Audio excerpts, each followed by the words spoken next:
बिस्मिल्लाहिर्रहमानिर्रहीम। अस्सलामुअलैकुम viewers, welcome to my channel Anaya Cheema voice.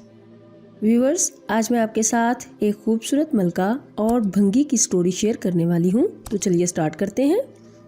बादशाह के महल में सफाई करते जब एक भंगी की नज़र मलका पे पड़ी तो वो पहली नज़र में उस पे फिदा हो गया, लेकिन अपनी हैसियत और मलका की हैसियत में फ़र्क देखा तो सर झुकाए वहाँ से चला गया। पर दिल था जो एक मुलाकात की हसरत में तड़पता रहा। इश्क की बीमारी ने जिस्मानी बीमारी का रूप लिया और वो बिस्तर पे पड़ गया। भंगी की बीवी भी इस सारी हालत से वाकिफ़ थी। भंगी की ख़राब हालत की बिना पर उसकी बीवी उसकी जगह काम पे लग गई। कई दिन तक जब भंगी मलका को वहाँ नज़र ना आया तो उसने उसकी बीवी से दरियाफ्त किया। भंगी की बीवी ये सोचकर घबरा गई कि मलका को असल बात बता दी तो ना जाने क्या हाल हो हमारा। लेकिन मलका ने उसकी घबराहट जांच कर उससे एतमाद में लिया और हकीकत पूछी। भंगी की बीवी ने वो सारी सूरत हाल मलका की गोश गुजार दी। तब मलिका ने उससे कहा कि उससे मुलाकात का यही एक रास्ता है।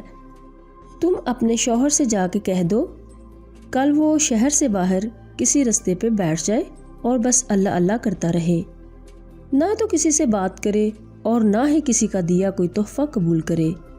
ऐसा करने से जब इसके चर्चे बादशाह तक पहुंचेंगे तो मुलाकात के रास्ते भी खुल जाएंगे। मलका का पैगाम सुनते ही भंगी की जान में जान आई और वो गधाओं का भेस बदल के एक रास्ते पे जाके बैठ गया और अल्लाह अल्लाह का विर्द शुरू कर दिया।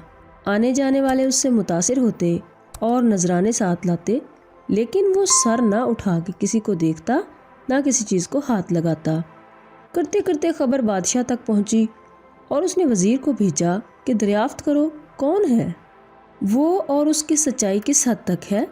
वज़ीर ने वापस जाकर बादशाह से उसकी बहुत तारीफ़ की। बादशाह फैज़ पाने की गर्ज से खुद चलकर उसके पास गया।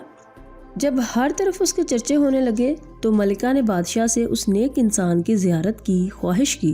बादशाह ने इजाज़त दी।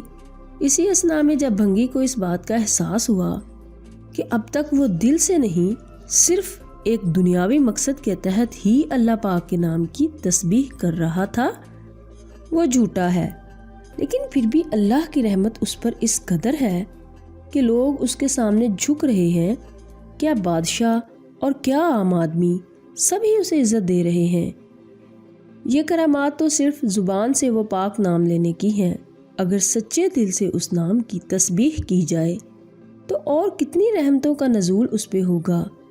जब मलिका उसके पास पहुंची तो उसने सर उठा के उसकी तरफ न देखा और वो रोती हुई अपने महल वापस चली गई। बेशक उस पाकज़ात का जिक्र अपने आप में एक रहमत है। तो व्यूवर्स, उम्मीद है आपको ये स्टोरी पसंद आई होगी और अगर पसंद आई है तो इसे लाइक और शेयर ज़रूर कीजिएगा। मेरे चैनल को सब्सक्राइब करना मत भूलें, साथ लगे बेल के बटन को प्रेस कर लें ताकि मेरी हर नई आने वाली वीडियो का नोटिफिकेशन आप तक पहुँचता रहे। व्यूवर्स, अपना ख्याल रखिएगा। अनाया चीमा को दुआ में याद रखना। अल्लाह हाफिज़।